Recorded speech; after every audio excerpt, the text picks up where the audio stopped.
دیکھیں ابھی مجھ سے آپ نے پوچھا ہے، اگر مجھے یہ پہلے پنجاب کی کارکردگی کے بارے میں آپ کرتی تو میں پورے فیکٹس اور فگرز لے کے آتا. نیکسٹ پروگرام آپ کریں پنجاب کے حوالے سے کریں، میں آپ کو بتاؤں گا کہ پنجاب میں کتنے ترقیاتی کام ہو رہے ہیں، پنجاب میں کتنے دو چار چیزوں کا ذکر کر لیتے ہیں یہاں پر، چیدہ چیدہ کچھ بتا دیں ایک دو. دیکھیں میں آپ سے عرض کر رہا ہوں کہ پنجاب میں جو کمیونیکیشن کا انقلاب برپا ہو رہا ہے، پنجاب میں بالخصوص اس دفعہ جنوبی پنجاب کو زیادہ بجٹ دیا گیا ہے، یونیورسٹیاں قائم ہو رہی ہیں، میڈیکل کالجز قائم ہو رہے ہیں، پنجاب میں پل بن رہے ہیں، پنجاب میں قرضہ یعنی روزگار کے لیے کیا ایک طرف جو ہے وہ گاڑیاں جو ہیں وہ دی جا رہی ہیں، دوسری طرف جو پڑھنے والے بچے ہیں ان کو میرٹ پر لیپ ٹاپ دیے جا رہے ہیں تعلیم کے لیے. جی پھر اس کے ساتھ ساتھ غریبوں کی امداد کی جا رہی ہے. پنجاب میں تو بہت کچھ ہو رہا ہے. ٹھیک، لشکری رئیس ثانی کی جانب چلتی ہوں. لشکری رئیس ثانی سے عوام کو سیاستدانوں سے اتنی شکایات ہیں، پھر بھی حکومت کا جلسہ یا کسی بھی پارٹی کا ہو، عوام وہاں پر بڑی تعداد میں لوگ موجود ہوتے ہیں. دیکھیں ابھی کچھ دیر پہلے یہاں ذکر ہوا کہ سیاسی لوگ ناکام ہو گئے ہیں. میرا عرض یہ ہے کہ سیاسی جو جینین لوگ ہوتے ہیں وہ کبھی ناکام نہیں ہوتے ہیں، اور آج کا جو آئین ہے جو بھی ہے، جس کو جتنا بھی ہم نے احترام اس آئین کا کیا، علیحدہ بات ہے، یہ سیاسی لوگوں کا پیداوار ہے. اور آمریت نے اس ملک کو توڑا، مزید توڑنے کے لیے اس نے مواد جو ہے مہیا کیے، اور ہم آج انارکی کی طرف جا رہے ہیں. یقیناً جینین پولیٹیکل ورکر جو ارتقاء کا پیداوار ہوتا ہے، اس نے ہمیشہ اپنے سماج کو بحرانوں سے نکال کے ترقی کی طرف گامزن کیا ہے.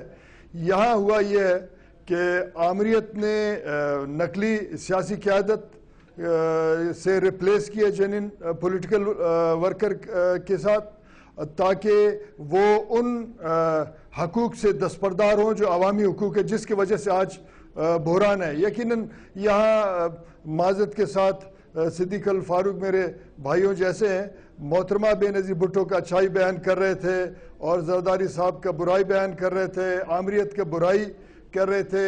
میں یہاں ایک عرض کرنا چاہتا ہوں، اگر میاں نواز شریف 8 سال مشرف کو موقع نہ دیتے تو آج کا دن ہمیں بھی دیکھنا نہ پڑتا. اس کا ایک وجہ یہ ہے جو آج دن دیکھ رہے ہیں، یہاں مسلم لیگ نون نے جنرل مشرف کو موقع دیا، اور بے نظیر بھٹو جیسے جینین پولیٹیکل ورکر کو جن کے پاس ویژن تھا، جو ڈے ٹو ڈے ایشوز ہیں، یہ کوئی مسئلہ حل نہیں کرے گا. آپ لیپ ٹاپ دیں، کسی کو ٹیکسی دیں، فی الحال پورے نظام کو آپ نے اوور آل کر کے مرتب کرنا پڑے گا. یہ پولیٹیکل ورکر کا ویژن ہے. محترمہ کے خلاف جھوٹے کیسز ہوئے، وہ کئی سال ان کیسز میں الجھے ہوئے. اب اگر میں عرض کرنا یہ چاہتا ہوں، میں دفاع نہیں کر رہا ہوں کیونکہ میں پیپلز پارٹی کا مزید نہیں ہوں، میں چھوڑ چکا ہوں.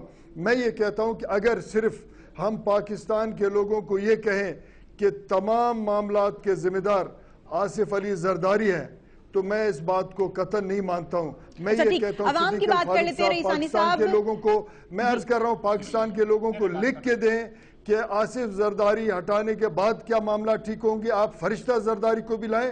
ملک کا نظام فرسودہ، کرپٹ، زوال پذیر ہے. اس مسئلے سے ایک شخص کے ہٹانے سے نہیں ہوگا.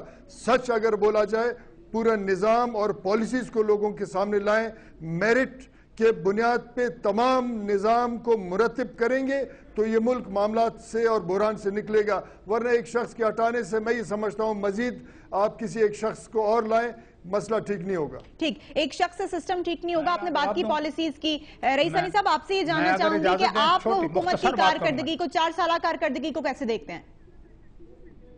دیکھیں بی بی، عرض یہ کہ ڈے ٹو ڈے ایشوز کو ہینڈل کیا گیا.